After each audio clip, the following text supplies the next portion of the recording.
ప్రభువు మీతో నుండనగాక.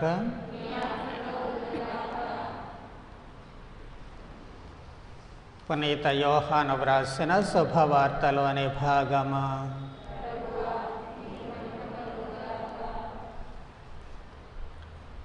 పన్నెండవ అధ్యాయము 44వ వచనము నుంచి 50వ వచనము వరకు. యేసు ఎలుగెత్తి ఇట్లనెను, నన్ను విశ్వసించువాడు నన్ను కాదు, నన్ను పంపిన వానిని విశ్వసించుచున్నాడు. నన్ను చూచువాడు నన్ను పంపిన వానిని చూచుచున్నాడు. నన్ను విశ్వసించు వారిలో ఎవడునూ చీకటిలో ఉండకుండానట్లు నేను లోకమునకు వెలుగుగా వచ్చియున్నాను. నా మాటలు ఆలకించి పాటింపని వానిని ఖండించునది నేను కాదు. నేను వచ్చునది లోకమును రక్షించుటకే గాని ఖండించుటకు కాదు. నన్ను తృణీకరించి నా మాటలు ఆలకింపని వానికి తీర్పు తీర్చువాడు ఒకడు కలడు.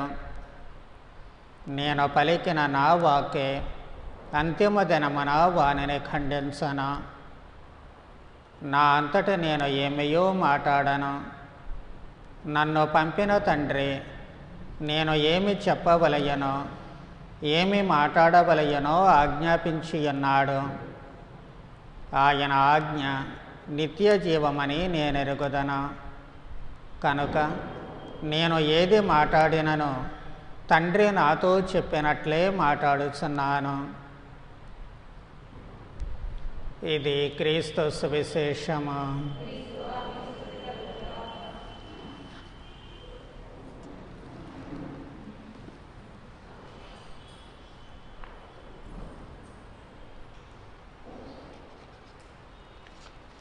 దీపావళి అనేటువంటి మాటకు అసలు అర్థము దీపముల వరుస అని.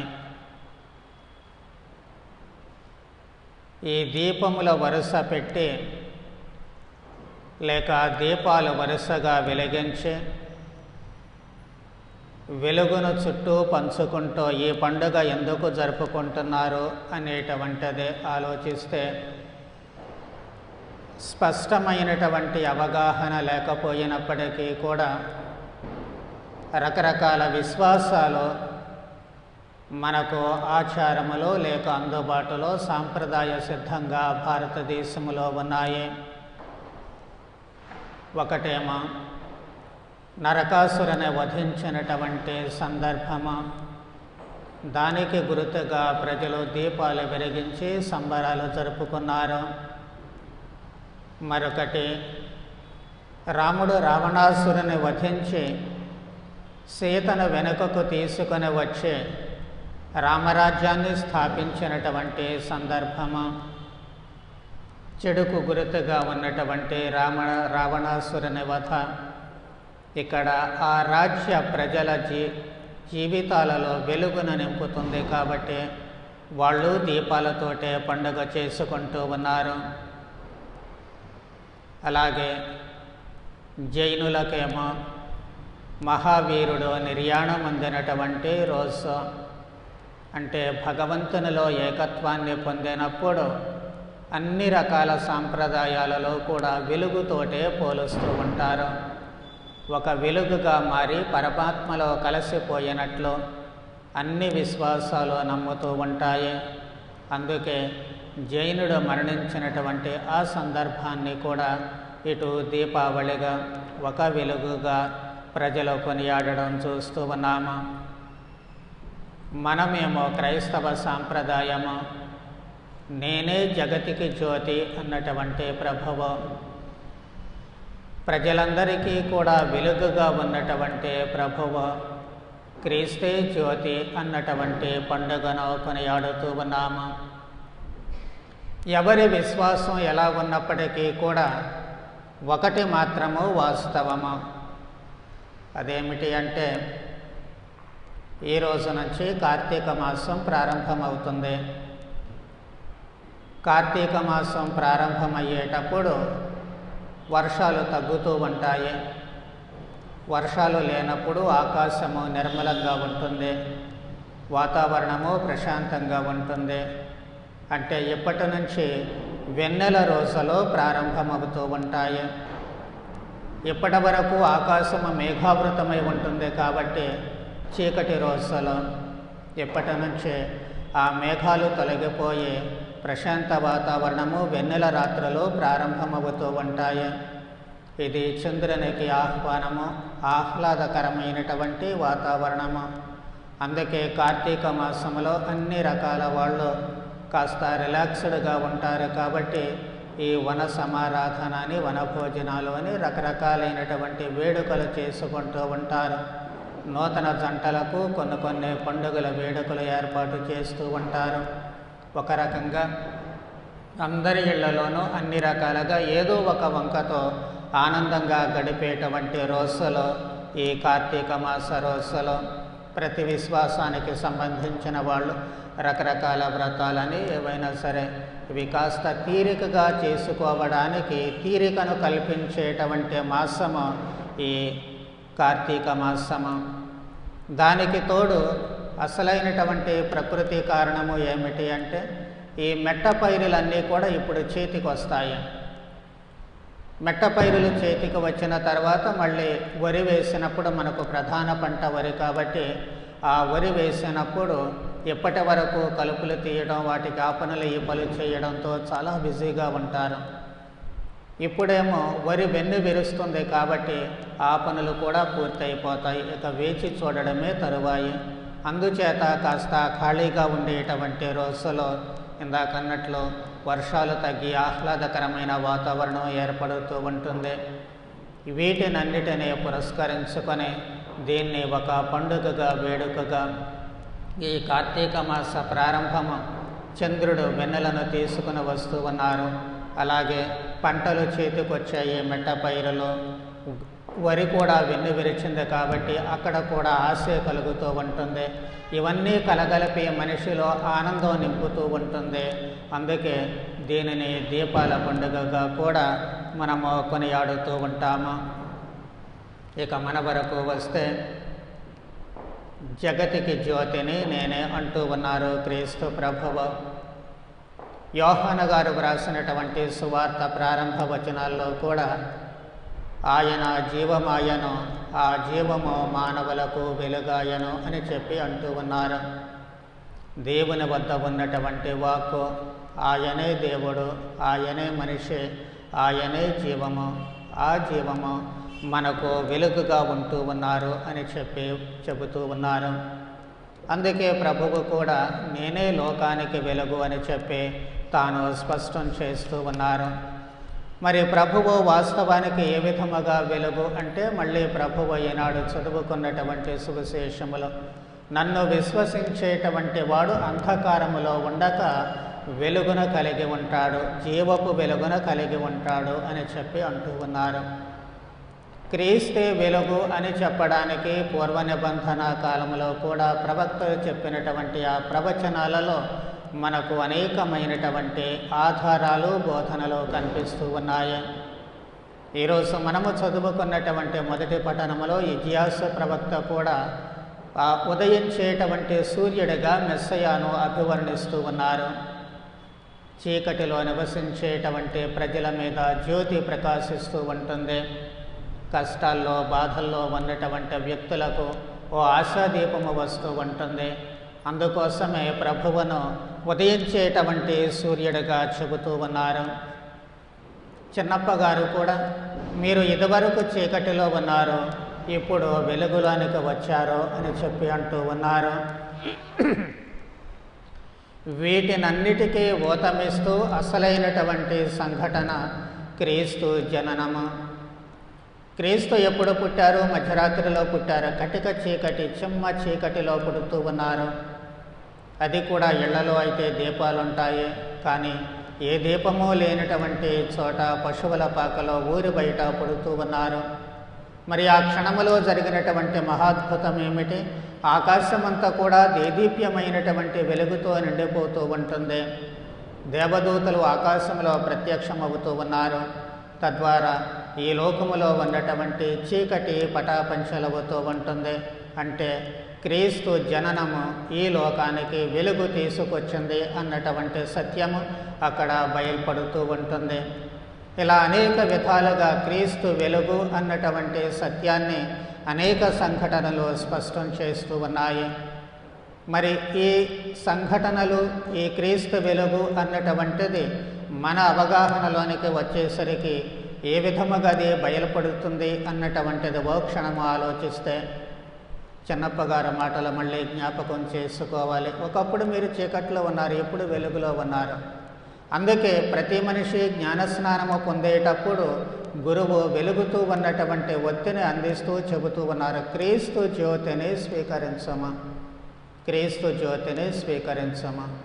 ఈ క్రీస్తు జ్యోతి ఎప్పుడూ కూడా వెలుగుతూ ఉండాలి, దీన్ని ఆరిపోకుండా జాగ్రత్తగా ఉంచాలి అని చెప్పి గురువు హెచ్చరిస్తూ మీరు ప్రకాశపుత్రులుగా జీవింపవలను అని చెప్పి అంటూ ఉన్నారు.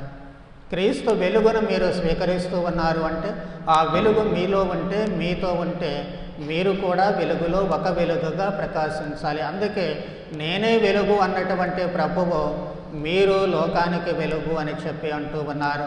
ప్రభువు వెలుగైతే ఆ వెలుగు మనలో ప్రసరిస్తూ ఉంటుంది. కాబట్టి సూర్య వెలుగును స్వీకరించినటువంటి చంద్రుడు ఎంత చక్కటి వెన్నెలను, ఆహ్లాదకరమైనటువంటి వెన్నెలను మనకు అందిస్తూ ఉన్నాడో, అలాగే మనము కూడా క్రీస్తు వెలుగును, దైవ వెలుగును స్వీకరించినటువంటి మనము మనలో నుంచి కూడా అదే వెలుగును అంతే ఆహ్లాదకరంగా ఇతరులకు అందించాల్సి ఉంటుంది. దానికి తార్కాణమే మరియ తల్లి ఎలిజబెతమ్మను దర్శించినటువంటి సంఘటన. ఆమెలో క్రీస్తు ఉన్నారు, క్రీస్తు వెలుగు ఉంది కాబట్టి ఆమె ఎలిజబెతమ్మను సందర్శించినప్పుడు వాళ్ళిద్దరూ కూడా, తల్లి బిడ్డలిద్దరూ ఆనందముతో గంతులు వేశారు. కడుపులో ఉన్నటువంటి బిడ్డ ఆనందముతో ఉప్పొంగిపోతూ ఉన్నారు. కాబట్టి ఇలాంటి ఆహ్లాదకరమైనటువంటి వాతావరణాన్ని, మనలో ఉన్నటువంటి వెలుగు ఇతరులకు కలిగించాల్సినటువంటి అవసరం ఏర్పడుతుంది. మరి ప్రకాశపుత్రులుగా మీరు జీవించాలి అని చెప్పబడినటువంటి ఆ మాటకు అర్థము, ఎప్పుడు మనం ప్రకాశపుత్రులుగా జీవించగలము అంటే మనలో సమస్త మంచితనము ఉన్నప్పుడే. సంపూర్ణ మంచితనము, మంచితనముతో ఒక మనిషిగా మానవత్వముతో జీవించడం అంతే, ఇంకేమీ లేదు. మనిషి మానవత్వాన్ని వదిలి దానవత్వానికి వెళ్ళిపోతూ ఉన్నాడు. మానవ ప్రవృత్తిని వదిలివేసి పశు ప్రవృత్తిలోకి వెళ్ళిపోతూ ఉన్నాడు. కాబట్టి ఎలాంటి కఠినతరమైనటువంటి కర్కోటపు జీవితంలోనికి అడుగుపెట్టినటువంటి మనిషి మళ్ళీ వెలుగును పొందినటువంటి మనిషిగా, ఒక మానవత్వము కలిగినటువంటి మనిషిగా జీవించాలి. అందుకే ప్రభువు ఒక మనిషిగా జీవించి ఒక మనిషిగా రక్షణ సాధిస్తూ ఉన్నారు. మానవత్వముతో జీవించారు, మానవత్వముతో స్పందించారు, అదే మనిషికి వెలుగును ఇస్తూ ఉంటుంది. అందుకే నన్ను విశ్వసించేవాడు వెలుగు కలిగి ఉంటాడు, నన్ను విశ్వసించేవాడు నా మాటను పాటిస్తాడు అని కూడా ప్రభు అంటూ ఉన్నారు. కాబట్టి ఆయన మాటను పాటిస్తే ఆయనలా మానవత్వము కలిగినటువంటి మనిషిలా మనము జీవించాల్సి ఉంటుంది. రెండవది, మనలో ఉండాల్సినటువంటి రుజువర్తనము, నిజాయితీతో కూడినటువంటి జీవితము. రకరకాలైనటువంటి మనము సాధారణంగా ఎక్కడో మాట అక్కడో ఒక మాట రకరకాలుగా మాట్లాడుతూ ఉంటాము. కడుపులో ఒకటి దాచుకుంటాము, బయటకు ఒకటి మాట్లాడుతూ ఉంటాము. ఎవరికి చెప్పాల్సింది వాళ్ళకు చెబుతూ ఉంటాము. ఎక్కడ పెట్టాల్సినటువంటి మంట అక్కడ పెడుతూ ఉంటాము. వెలుగును ఇవ్వాల్సినటువంటి మనిషిని కాల్చివేస్తూ ఉంటుంది. మన నోట వెలువడే మాట, మనము చేసేటువంటి పనులు అందరికీ ఆహ్లాదకరమైనటువంటి వెలుగును ఇవ్వడానికి బదులు అందరినీ కాల్చి బూడిద చేసేటువంటి వ్యక్తిత్వంగా తయారవుతూ ఉన్నాయి. అలా కాదు, రుసువర్తనముతో కూడినటువంటి జీవితము. అలా ఉన్నప్పుడు, నిజాయితీగా మనము ఉన్నప్పుడు, ధర్మపథములో ఉన్నప్పుడు మన జీవితమే ఇతరులకు వెలుగుగా ఉంటూ ఉంటుంది. మూడవది, మనలో ఉండాల్సినటువంటిది సత్యము. నేనే సత్యము అంటున్నారు ప్రభువు. ఎప్పుడైతే పిలాతు సత్యమనగా ఏమీ ప్రభువును అడిగినప్పుడు ఆ సత్యాన్ని గురించి తెలుసుకోవడానికి ఇష్టపడక లేచి వెళ్ళిపోతూ ఉన్నాడు. ఎందుకు అంటే సత్యాన్ని గురించి ప్రభువు నోట గనక ఆయన విన్నట్లయితే దానిని ఆచరించాల్సి వస్తూ ఉంటుంది. ఈ రోజున మనకు సత్యము అంటే ఏమిటో తెలుసు. నేనే సత్యమని ప్రభువు అన్నారు అంటే ఆయన ఎలా సత్యమో, ఏ విధముగా జీవించారు, ఎలా మాట్లాడారు, ఎలా స్పందించారు అనేటువంటిది సత్యము. ఆ సత్యము ఎప్పుడూ మారేటువంటిది కాదు. జీవిత విలువలు ఎప్పుడూ మారేటువంటివి కావు. కాబట్టి క్రీస్తు విలువలు ఉన్నాయి, ఆయన బోధించినటువంటి బోధనలు ఉన్నాయి. ఆనాటి నుంచి ఈనాటి వరకు ఏ విధమైనటువంటి మార్పు వాటి విలువలలో ఉండదు. అదే సత్యము. నాడు నేడు రేపు కూడా మారేటువంటి ప్రసక్తే లేదు. మనం అర్థం చేసుకోవడంలోనే, మన పరిస్థితులకు అనుగుణంగా అర్థం చేసుకోవడంలోనే ఆ సత్యము ఇమిడి ఉంది. కాబట్టి ఎప్పటికప్పుడు మన అంతస్తును బట్టి, మన జీవితాన్ని బట్టి, మనమున్న పరిస్థితులను బట్టి ఆ సత్యాన్ని అర్థం చేసుకొని తదనుగుణముగా స్పందించగలగాలి. అదే సత్యవర్తులముగా జీవించడము. ఈ 3 లక్షణాలు పరిపూర్ణంగా మనలో ఉన్నట్లయితే నిజంగా మనము వెలుగు పుత్రులముగా, అంటే క్రీస్తు వెలుగును స్వీకరించి దాన్ని మళ్ళీ పరావర్తనము చేసేటువంటి వ్యక్తులముగా, మనమే ఒక వెలుగుగా మారి ఇతరులకు వెలుగును అందించేటువంటి వ్యక్తులముగా మనము మిగిలిపోతూ ఉంటాము. చిన్నప్ప గారు మరో మాట అంటూ ఉన్నారు, చీకటి సంబంధించిన వ్యక్తులతో మీరు సంబంధం పెట్టుకోవద్దు అని చెప్పి అంటూనే మళ్ళీ ఇంకో మాట కూడా అంటున్నారు, వారిని కూడా మీరు వెలుగునకు తీసుకురావాలి అని చెప్పే. సంబంధం పెట్టుకోవద్దంటూ మళ్ళీ వెలుగుకు తీసుకురమ్మనడం అంటే అర్థం ఏమిటి అంటే, వాళ్ళు చేసే చీకటి పనులతో సంబంధం పెట్టుకోవద్దు. వాళ్లతో సంబంధం ఉండాలి, వాళ్లతో అనుబంధము ఉండాలి. చెడ్డవారు అని చెప్పి తిరస్కరించకూడదు. కానీ వాళ్ళు చీకట్లో ఉన్నారు. ఆ చీకటిలోనికి వెళ్ళి మనం కూడా ఆ చీకట్లోనే తందనాలు ఆడకూడదు, ఆ చీకట్లోనే గంతులేయకూడదు. కానీ మనము చీకటిలో అడుగుపెట్టింది దేనికోసమో, వాళ్ళ కోసము. వాళ్లను పట్టుకొని మనము వెలుగులోనికి తీసుకురావాలి. నీటిలో మునిగిపోయేటువంటి వ్యక్తిని తీసుకురావడానికి గజేతగాళ్ళు లోపలికి వెళుతూ ఉంటారు. కొన్నిసార్లు ఏం జరుగుతూ ఉంటుంది, వీరు వాళ్ళని సరైనటువంటి గ్రిప్పులో పట్టుకోలేనప్పుడు వాళ్ళు వీళ్ళను గట్టిగా పట్టుకొని ఈదడానికి అనువు లేకుండా చేసి వీళ్ళు కూడా మునిగిపోయేటట్లు చేస్తూ ఉంటారు. కానీ అలా జరగకూడదు. అసలు శిశులైన క్రీస్తు భటులముగా మనము యుద్ధరంగంలో దిగాల్సి ఉంటుంది. కాబట్టి మనం చీకటిలో అడుగుపెట్టినప్పుడు తగు జాగ్రత్తలు తీసుకోవాలి. మనము కూడా చీకటిలోనే మిగిలిపోవడానికి కాదు, కానీ ఆ చీకటిలో ఉన్నటువంటి వ్యక్తులను మనము వెలుగులోనికి తీసుకురావాలి. అందుకు కొన్ని ఉదాహరణలు మనకు బైబిల్ గ్రంథములోనే, సువిశేషములోనే కనిపిస్తూ ఉంటాయి. ఒకటి, ఆలోచన ద్వారా మనుషులను వెలుగులోనికి తీసుకురావాలి. వ్యభిచారములో పట్టుబడినటువంటి స్త్రీని తెచ్చినప్పుడు వాళ్ళంతా చీకట్లో ఉన్నారు. తప్పు చేసింది కాబట్టి చంపాలి. కానీ ఆ చంపడం వాళ్ళు మళ్ళీ చీకట్లోకి వెళుతున్నారని వాళ్ళు గ్రహించలేకపోయారు. అందుకే ప్రభువు ఆలోచన మార్చారు. ఆలోచన అనేటువంటి వెలుగును ఇచ్చారు. పాపము చేయని వాడు మొదటి రాయి వేయాలి. ఆలోచన మొదలైంది, వాళ్ళలో వెలుగు ప్రసరించింది. ఎవరూ కూడా రాయి వేయకుండా వెలుగు పుత్రులుగా వాళ్ళు వెనక్కి వెళ్ళిపోతూ ఉన్నారు. రెండవది, తన ఉనికి ద్వారా వెలుగు తీసుకుని వచ్చారు. అది జక్కేయుడు. జక్కేయుడు పాపంలో ఉన్నాడు, అన్యాయం చేస్తూ ఉన్నాడు, అందరి చేత సహించుకోబడుతూ చీకటిలో ఉన్నాడు. ఆ చీకటిలోనికి ప్రభు వెళ్ళారు. తాను కూడా అన్యాయంలో పాలు పంచుకోవడానికి కాదు, తాను ఆ చీకటి పనులు చేయడానికి కాదు, కానీ ప్రభువు ఉనికి అక్కడ ఆయన జీవితాన్ని మార్చేసింది. ఆయన జీవితంలో వెలుగు నింపింది. నేడు ఈ ఇంటికి రక్షణ వచ్చింది. ఆయన వెలుగులోనికి వస్తూ ఉన్నాడు. తన భావాలు జీవితాన్నే మార్చేసుకుంటూ ఉన్నాడు. కాబట్టి ఉనికి ద్వారా వాళ్ళ జీవితాల్లో వెలుగు తీయాలి. అలాగే సంభాషణ ద్వారా మన సంభాషణలు ఇతరులను వెలుగులోనికి నడిపించాలి. అదే సమరియా స్త్రీతో జరిపినటువంటి సంభాషణ. ఆమె పాపములో జీవిస్తూ ఉంది, కానీ ప్రభువుతో జరిపిన సంభాషణలో ఆమెలో వెలుగు ప్రసరించింది. కాబట్టి ఆ వెలుగు ప్రసరించినప్పుడు మరో గొప్పదనం ఏమిటి, ఆమె మాత్రమే మెస్సయాన్ని కనుగొనలేదు, కానీ మళ్ళీ ఊరి వాళ్ళ దగ్గరికి వెళ్ళి వాళ్ళందరినీ కూడా వెలుగులోనికి నడిపిస్తూ ఉంటుంది, ప్రభు వద్దకు రప్పిస్తూ ఉంటుంది. అది మన పని అనేది మరిచిపోకూడదు. అలాగే నాలుగవదిగా మౌనము. మన మౌనము కూడా చాలాసార్లు ఇతరుల జీవితాల్లో వెలుగును ప్రసరింపచేస్తూ ఉంటుంది. చాలాసార్లు అనుకుంటాము మాట్లాడాలి, మాట్లాడకపోతే ఎట్లా అండి, అన్యాయాన్ని ఖండించాలి, లేకపోతే అక్కడ జరిగేటువంటి దాన్ని గొంతెత్తి అరవకపోతే అది సరికాదు, మీరు మాట్లాడకుండా ఉండడం మంచిది కాదు అని చెప్పి చాలా కబుర్లు చెబుతూ ఉంటారు చాలామంది. కానీ మౌనము కూడా మనిషిని వెలుగులోనికి నడిపిస్తుంది అనేటువంటి సత్యాన్ని మరచిపోకూడదు. పెద్దలు అంటూ ఉంటారు, మాట్లాడడం మానవత్వం, కానీ మౌనము దైవత్వము. అదే దైవత్వం అనేటువంటిది మనలో ఉంటే ఖచ్చితంగా మనము వాళ్ళని వెలుగులోనికి తీసుకురాగలం. ప్రభువు చేసినటువంటిది కూడా అదే. ప్రభువు సిలువలో పట్టబడినప్పుడు దొంగని తన మౌనము ద్వారానే వెలుగులోనికి తీసుకుని వచ్చారు. అందరూ అన్ని రకాలుగా దూషిస్తున్నారు. ఆ దూషణలలో నిజముంది, అబద్ధము కాదు. నీవు అద్భుతంగా ఆహారం ఇచ్చావు, చచ్చిపోయిన వాళ్ళని లేపావు, వ్యాధిగ్రస్తులకు స్వస్థతనిచ్చావు. ఇవన్నీ ఆయన చేసినటువంటి పనులే వాళ్ళు చెబుతూ ఉన్నారు. మరి నువ్వెందుకు రక్షించుకోలేకపోతున్నావు? ప్రక్కనున్న దొంగ కూడా నువ్వు సిలువ దిగి మమ్మల్ని కూడా రక్షించు, అదే నేరారోపణ.